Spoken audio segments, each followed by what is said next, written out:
2-speed, go on, shoot, out here. I'm rolling, Stevie. Okay.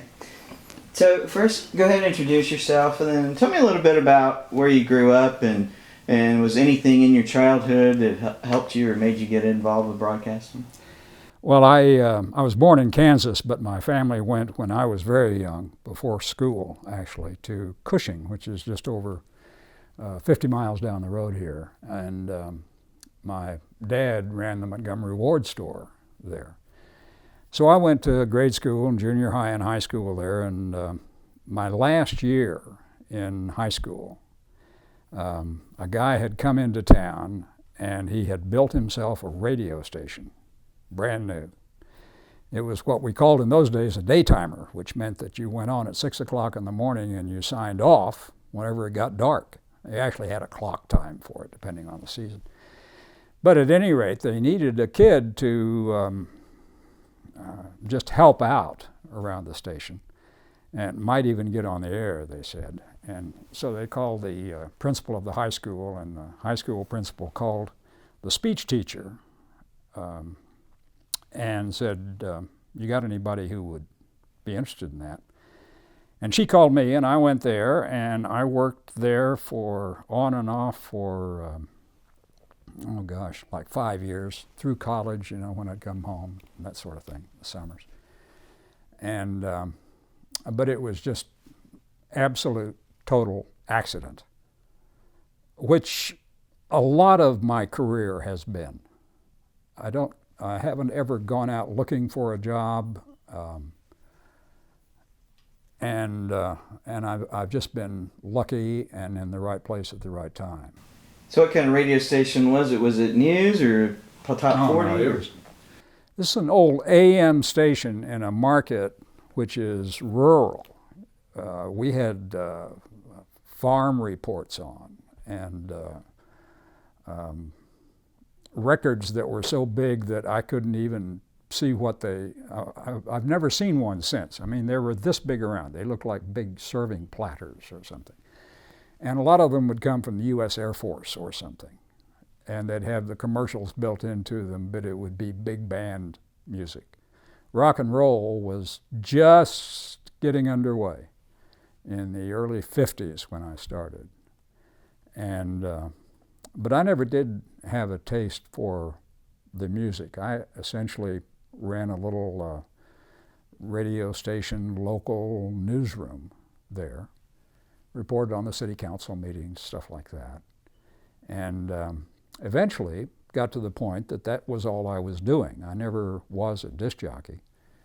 And it was that exposure which led the people at what at that time was the new KAKC, which was the original Tulsa Top 40 rock and roll radio station. Been on the air since the early 50s, I guess.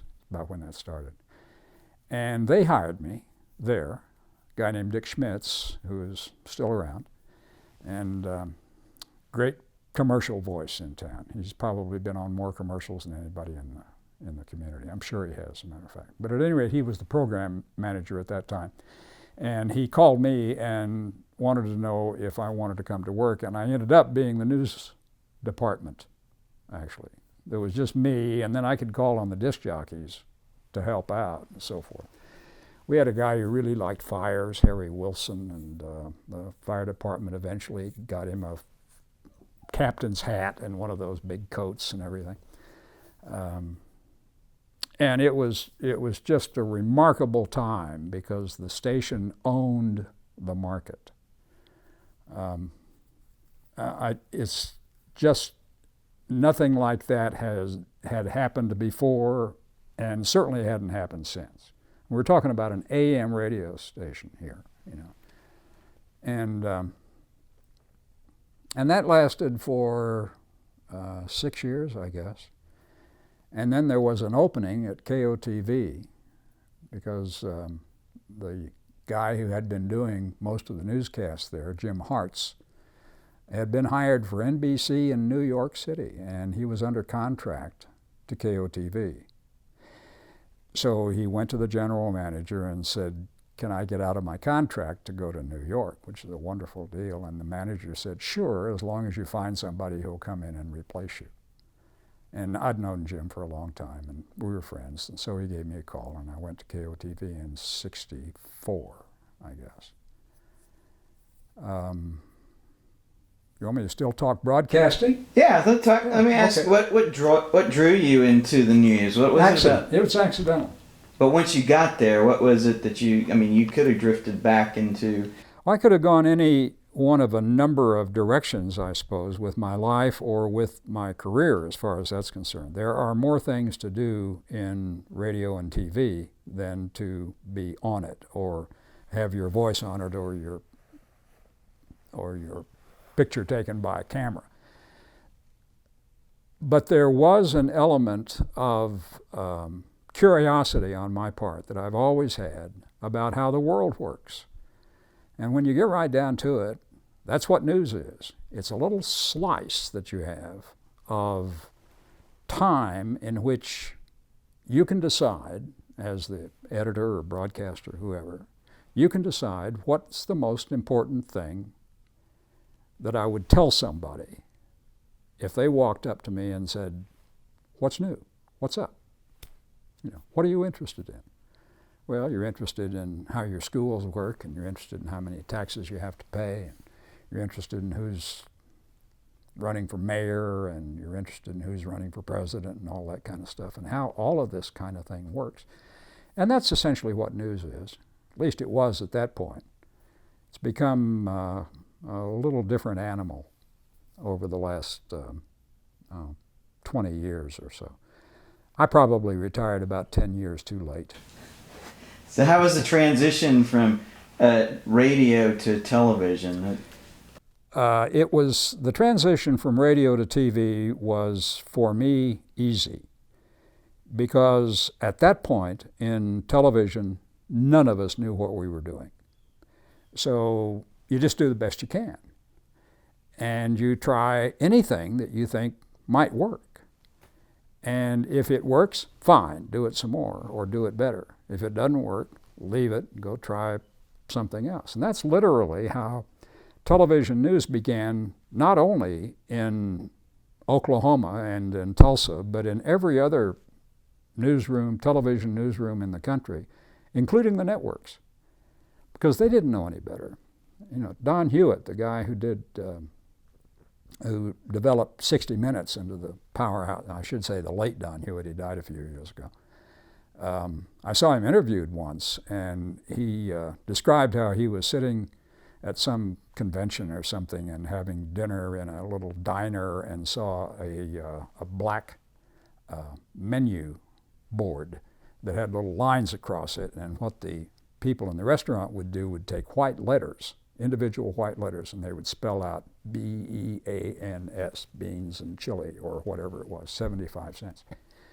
And he said, boy, that's remarkable, because I could do that, and I could spell somebody's name right across the bottom of the screen, and we'll take two pictures, and only the white will show up. That was how, well, I hate to use technical terms at this point, and they may be outdated anyway, but at any rate, that's how it started for identifying people who are on the air. Now, of course, we look at any news broadcast, anything else, and there are big banners that are floating across, and everything is jumping around and moving and so forth. Too much in my view, but at any rate, that's what it is. And all of those things are layered. And it is layered through time as well. You're shooting this now on a camera that I wouldn't have recognized would have been a camera that you could shoot video on when I started. I mean, it looks kind of like a still camera with a long lens on it. That was as close as I could get to it. And we didn't shoot video at that point, not in the term that you use now, because it's digital now. Before it was digital, it was tape. And before it was tape, it was film. I started when it was film. And it was a big deal to switch to tape. And it's a big deal to switch to digital. And next week, next year, 10 years from now, it'll be something else. Being there in kind of the initial stages of developing a broadcast news, what would you say was one of the contributions that you're most proud of?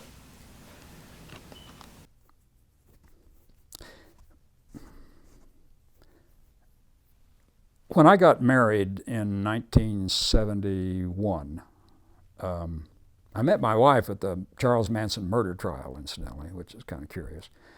This was in Los Angeles. I was a reporter and an anchor for Channel 7, which is the ABC owned and operated station in LA, and she was working at another station as a writer.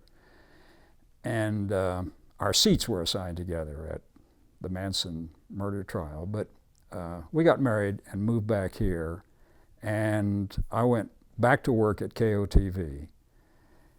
And again, the news department was kind of cut off from everybody else. Management really wanted it that way. They say, you go do your thing and don't bother me unless something gets on fire or something like that. And stay within budget and don't do overtime. God, I hated overtime more than anything else. It went in the news department. But what I did in 1971 was start an hour-long evening newscast on KOTV. Ran from 6 until 7 in the evening. It was a single anchor, me, and we did, in my estimation, a different kind of approach to television news. And it's been done since, but it hadn't been done before, and certainly hadn't been done in Oklahoma. I don't think there was, if you discount the morning shows, which are a whole different animal, I don't think there has been an hour-long evening newscast in the history of the state other than the one that we did from 71 to 76, I recall. It's about 5 years. We did a lot of things then, and we could cover exactly what we wanted to. So we did, I think we had figured out, at least I had figured out, that the most important social issue of the time, then and now, was education, because unless you have a solid, educated workforce, population, otherwise you're too stupid to vote correctly. And you can't get good jobs, and you can't move ahead, and all sorts of things will not work unless you have a good education system. And it goes to the root of what poverty is, and it goes to the root of what racism is, and it goes to the root of what discrimination is, and it goes to the root of what health is. It's just so fundamental. So we were very much into issues like that, and you'd have a hard time today watching a week's worth of local news on anybody's station. And I don't care whether you're talking about Tulsa or Schenectady or Kansas City or whatever.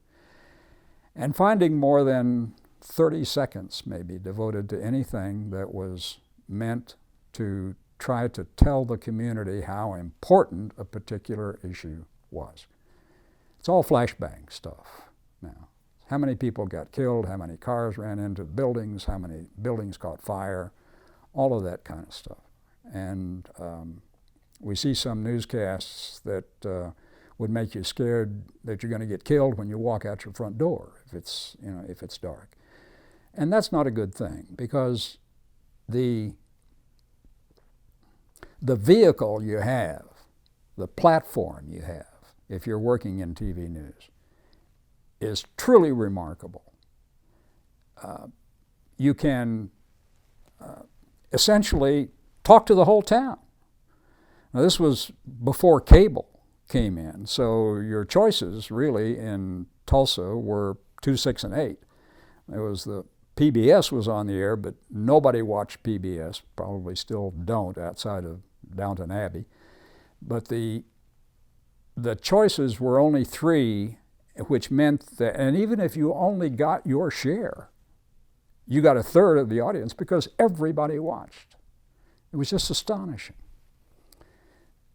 So you have this vehicle that you can use. So the question is, how do you use it properly? How do you use it to the best advantage? And I was convinced then and now that there's no conflict between being good and winning. I thought if the product that we could put on the air was good and helped people and it was interesting stuff, and if it was good, it would win. And I think under some kind of measures, both of those things happened during that period of time when we were all still trying to figure out what the hell we were doing. So you feel now that news is more sensationalized entertainment instead of making people think? I'm asked that question all the time, and I have developed a metaphorical answer for it. I see TV news now, particularly local television news, but it also happens at the national level. There are some other things that happen at the national level that are equally bad, but at any rate, this is the broad stroke picture. It's like a highway that you're going down. And you've got there's no center line, you've got the whole road all to yourself. And over on one shoulder, you've got sensationalism, and over on the other shoulder, you've got this fluffy kind of stuff that doesn't mean anything to anybody. And what happens is that the farther you go down the road, those shoulders start coming closer and closer in. And the news part of this thing gets narrower and narrower and narrower. So you're left, after you watch something like that, with nothing to think about.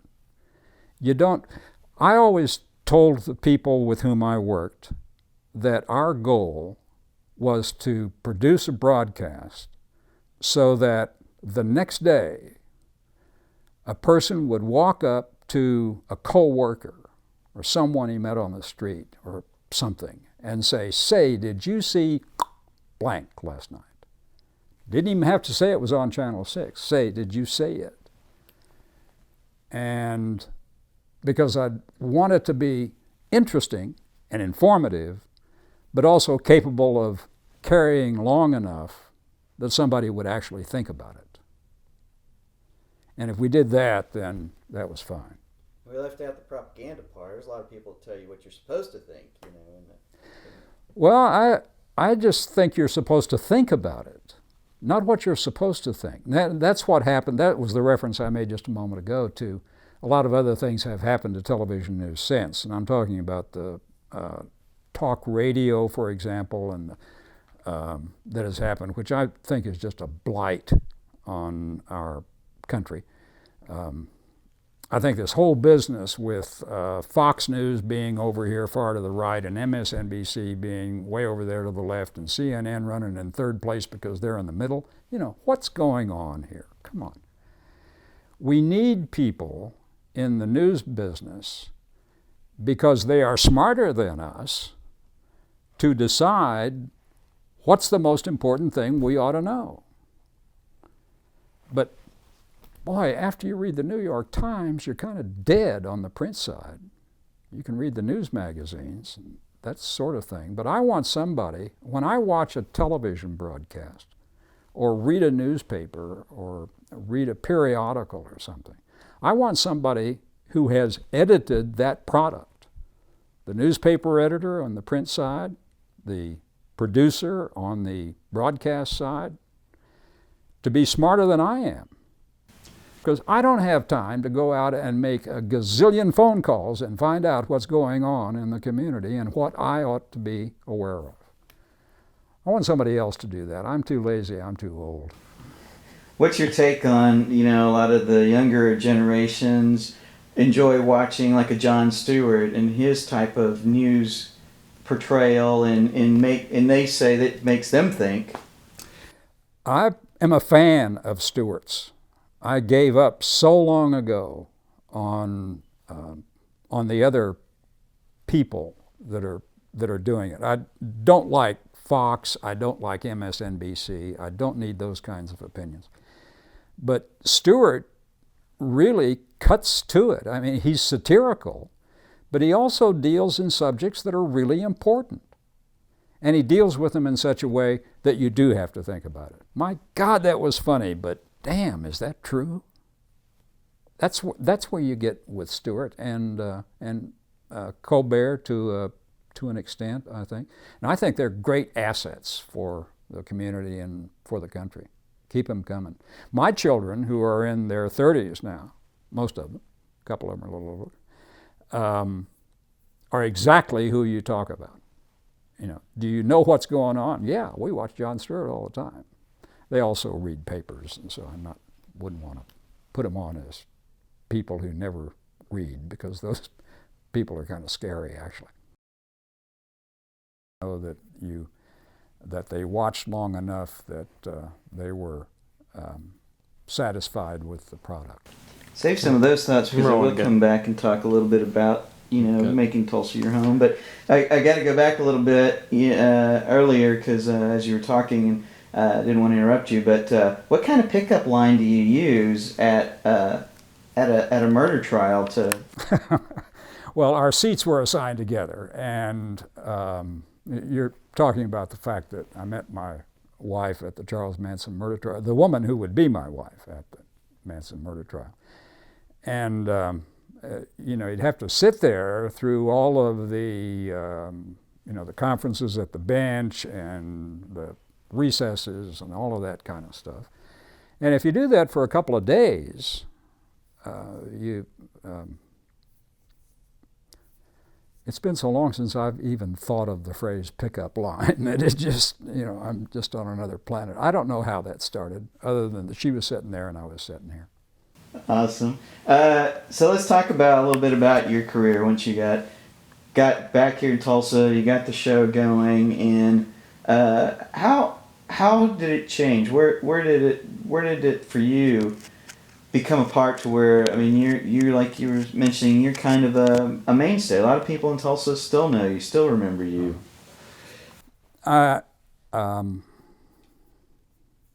It probably started in the mid-'70s, I think, to kind of turn the corner.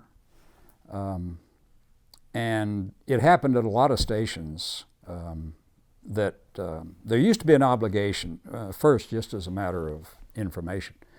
There was a time in this country when you had to do news and you had to do public service because you couldn't get your license renewed by the Federal Communications Commission if you didn't. Now, there's none of that. But there is great commercial interest in news on the part of station management and particularly ownership.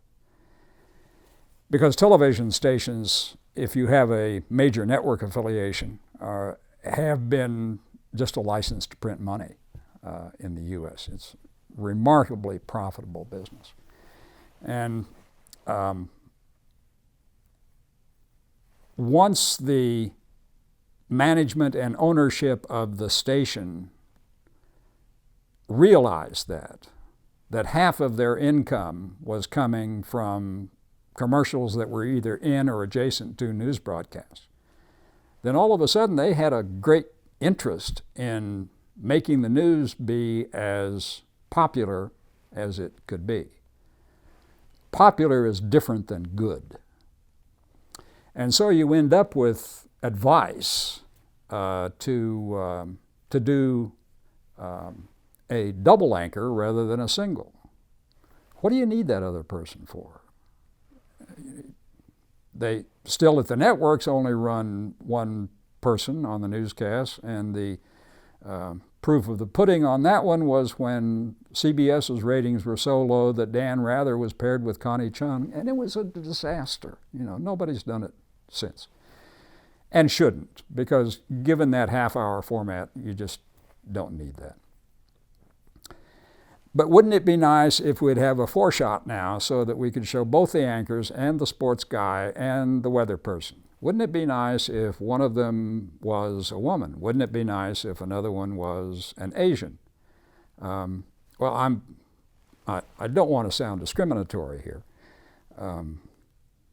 And I point occasionally to the fact that I hired the first black who was on television in Tulsa, a guy named Dale Hogg back in that period in the 70s, and First put him on female the air. too, right?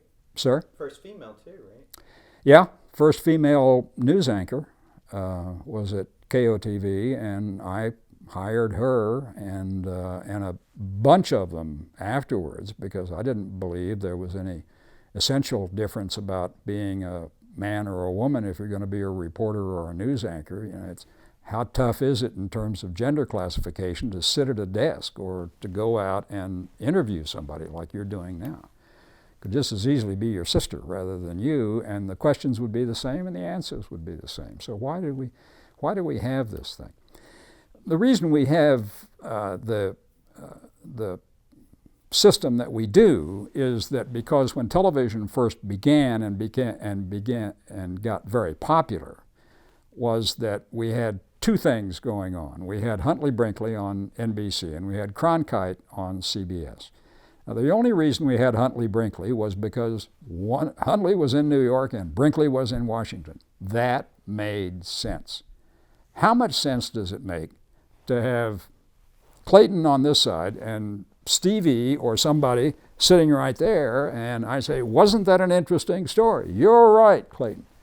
That is really dumb stuff, but it leads to in some views, a recognition on the part of the viewer that somehow you're a team.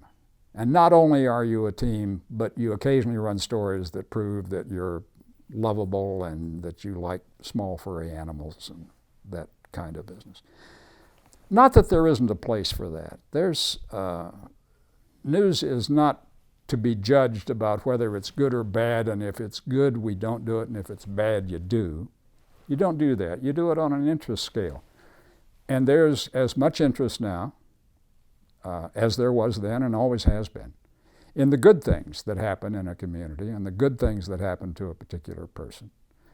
And so you can go ahead and run those, and you don't have to have a little insignia over your head that says, here's some good news for a change. And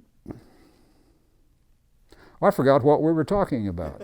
What trail was I going on? We got out of there, I think, what I was looking for. What about for you? You've been part of some big stories in Oklahoma, nationally. Yeah. What are a couple of them that meant the most to you and why?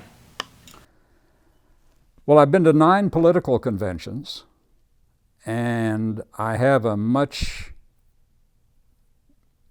different perspective of how politics works on the national scale than I did when my career started. Because you actually get hands-on kind of experience when you do that. I started covering the legislature in 1964 here in Oklahoma. And it was almost as bad as it is now. And it shows no signs of getting any better. It's just a completely dysfunctional form of government. I've watched Tulsa's city government move back and forth in terms of strong mayor and then the council and then the commission before that and all of that kind of stuff. And by and large, if the people have enough time and enough information, then they go ahead and they make the judgments that they need to form a better kind of city government. The hardest story, there's absolutely no question in my mind. That was Watergate. Watergate was a story, you may recall and may know, that had no video in it, number one. Number two, it had absolutely no Tulsa connection.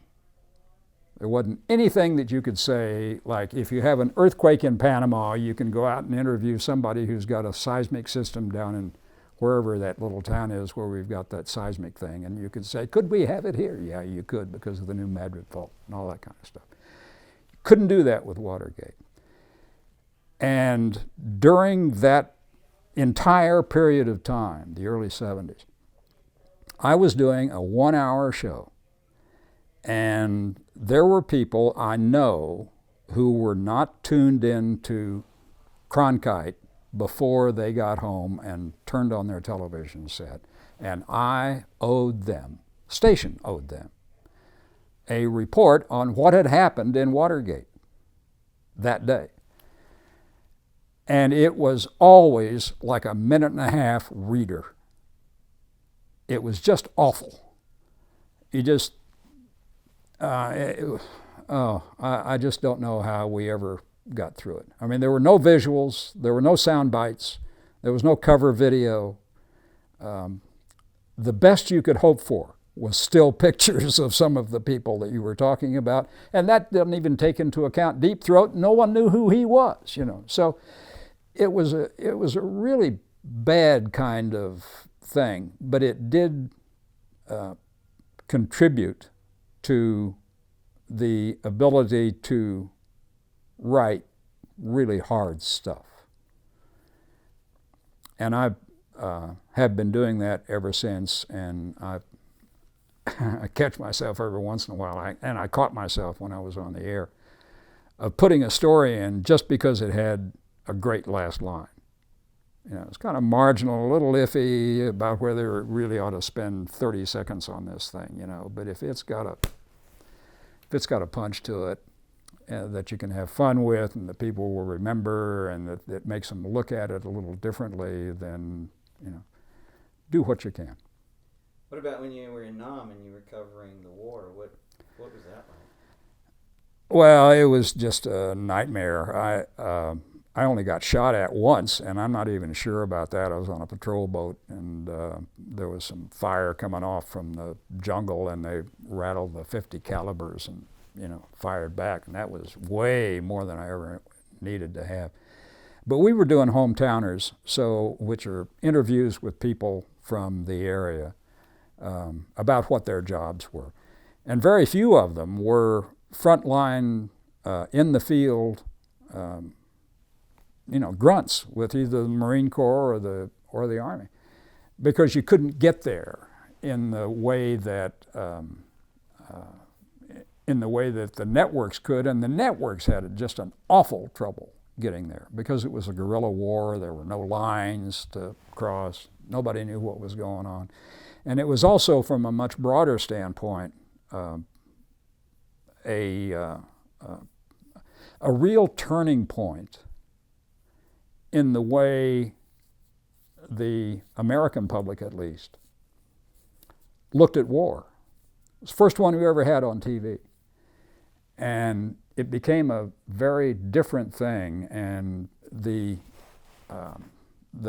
result of that and some other things, which happened in the late 60s and early 70s, were just amazing in terms of how they changed the culture.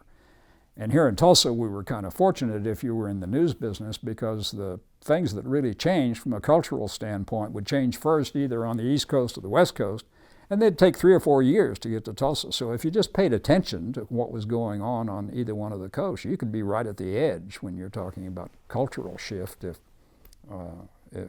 how you do news is what you do for a living. What about, you worked in LA, you had the big job in New York. What keeps bringing you back to Tulsa? It's home.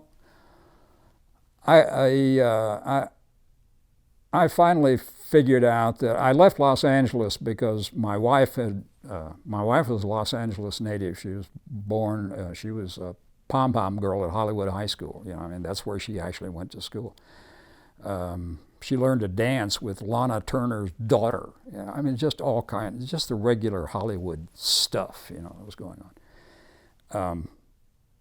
But then it was becoming an unlivable city. Unless you had access to a helicopter all the time, you were spending all of your time on the road. You had to plan to go get your laundry. No one needs that kind of aggravation. The same thing happened on the East Coast, except slightly different. You could not, as a matter of routine, drop in on or give a couple of hours notice to a co-worker, for example, like, let's have dinner tonight, or why don't you come over to my house or something. because her house and your house was 50 miles, not 50 miles. It was 3 or 4 miles apart, but it would take you an hour to get there. So it's not something that you have to plan. Everything runs in slow motion in New York. If you're supposed to be at a movie at 7 o'clock, you back that up to leave the house at 5:30. And I just couldn't do that. Besides that, I was not making at that point, which was 30 years ago, I was not making $250,000 a year, which now would equate to a couple of million, I suppose, because that's what it would have cost to live in New York and have a good life. And even that doesn't pay for sending the kids to private schools, you know. So there is this thing that kept drawing me back to the place where I was comfortable, place that I knew, place I had friends, place I could have a job that paid reasonably well and required no heavy lifting. Got to talk to a lot of interesting people. God, I could call anybody on the phone, you know, and they'd actually, you know, they would actually talk. We wrote a letter to the Pope one time, seeing if we could interview him. Never got a response to that, you know. And I'm sure that we never tried to get national figures, but I've interviewed a couple of presidents and that sort of thing, you know, as they came through town, and that's been kind of a hoot. But really, the things that I've enjoyed the most is getting to know people here in Tulsa, and those are people whose names you would recognize, and far, far more of people you never heard of. But people are just friendly, and I'm going to stay here until they roll me out someplace.